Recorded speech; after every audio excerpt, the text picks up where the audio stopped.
It is 3 in the morning. Dr. Sarah Kim is sitting at her kitchen table with a sick child upstairs. She has 15 years of experience in internal medicine. She knows that a high temperature and a responsive 7-year-old is almost certainly a common viral infection, fluids and rest. But her laptop is open. One browser tab suggests a medical emergency. Another is a forum where strangers debate whether to trust pediatricians at all. Every click branches into a new catastrophe. Despite her years of clinical training, she is caught in an information spiral, unable to find clarity among the proliferating possibilities. Exhausted, she eventually makes a decision. She closes the laptop. She chooses to rely on what she can see and feel in the room: her daughter's breathing, her color, and her responsiveness. Sarah's experience is a symptom of a broader structural condition. If a physician trained to evaluate evidence under uncertainty can be paralyzed by information design, it suggests that our collective tools for interpreting reality are facing a significant systemic strain. This process is called sensemaking. At the individual level, it is the pipeline between perceiving raw data and taking action. It answers a simple question: what is happening and what does it mean for what I should do next? Consider a short text message: "Sorry, can't." The data is the same for everyone, but one person reads it as exhaustion, another as rejection, and a third as passive aggression. The action that follows, whether it is care or withdrawal, is shaped by the story we decide the message means, not the message itself. Collective sensemaking is how groups align on shared reference points. It requires institutions that verify and translate information, and enough social trust to sustain disagreement without a total rupture in reality. For most of history, the challenge was access to scarce information. Today, we live in conditions of radical abundance. The bottleneck has shifted. Information is no longer the scarce resource. Human attention is. We have built a world of infinite access, but the systems we use to filter and integrate that information are struggling to maintain a coherent picture of the world. This struggle is driven by the way our digital environments are built. Imagine a content creator who posts a careful, balanced video on a complex topic. It reaches a few hundred people and then stops. The same creator then posts a video that is angry and accusatory. This one explodes. The algorithm rewards the outrage with thousands of views and instant engagement. The creator learns the lesson through feedback. Their content changes to fit what the system rewards. This shift isn't necessarily driven by malice. It's an adaptation to a business model that profits from capturing and holding human awareness at any cost. This attention economy creates a selection pressure.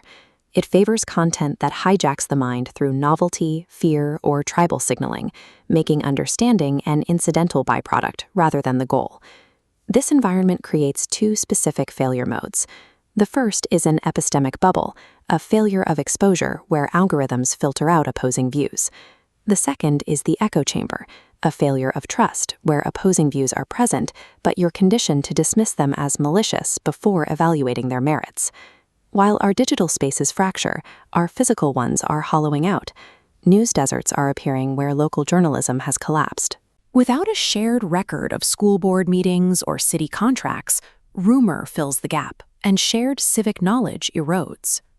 These shifts make it difficult for communities to share a common reality, undermining the basic requirement for resolving disagreements. The COVID-19 pandemic served as a stress test for these systems. Scientific guidance evolved as researchers learned more, but in a low-trust environment, those updates were often interpreted as incompetence or deceit. Engagement-optimized algorithms amplified this conflict. Public health guidance that should have been a shared resource instead became a tool for tribal signaling, leaving different groups inhabiting different factual universes.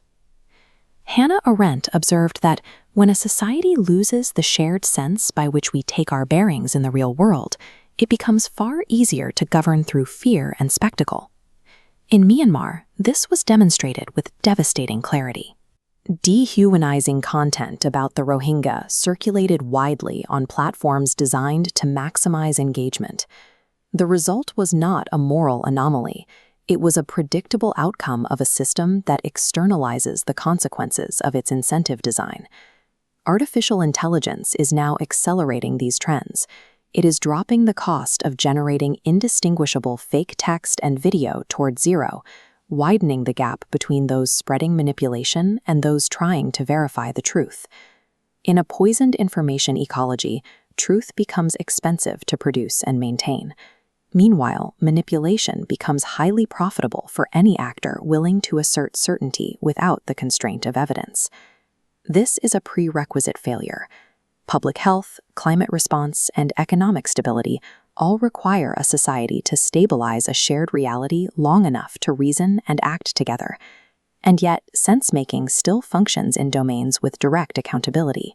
Air traffic controllers, surgical teams, and even many local school boards continue to coordinate across partisan lines because the stakes are concrete and the relationships are direct. We can also rebuild this capacity through intentional design. The Irish Citizens' Assembly showed that ordinary people can reason through divisive issues when the environment is engineered for understanding rather than spectacle. In these assemblies, randomly selected citizens hear from experts, ask questions, and are given time to think. A facilitator ensures that the conversation stays grounded in evidence rather than slogans, allowing people to update their beliefs without humiliation. The success of these experiments proves that the human capacity to navigate uncertainty together still exists. It simply requires an environment that rewards truth-seeking over tribal victory. Reconstructing this capacity requires work at 4 levels: building information infrastructure designed for integrity, renewing the accountability of knowledge institutions, fostering a culture of humility, and training our individual attention. We return to Sarah Kim closing her laptop. She survived a night of confusion by returning to the most fundamental substrate of sense-making, direct observation and embodied judgment.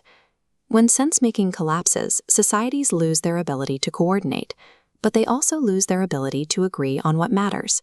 This second casualty, the loss of shared purpose, is the subject of our next chapter.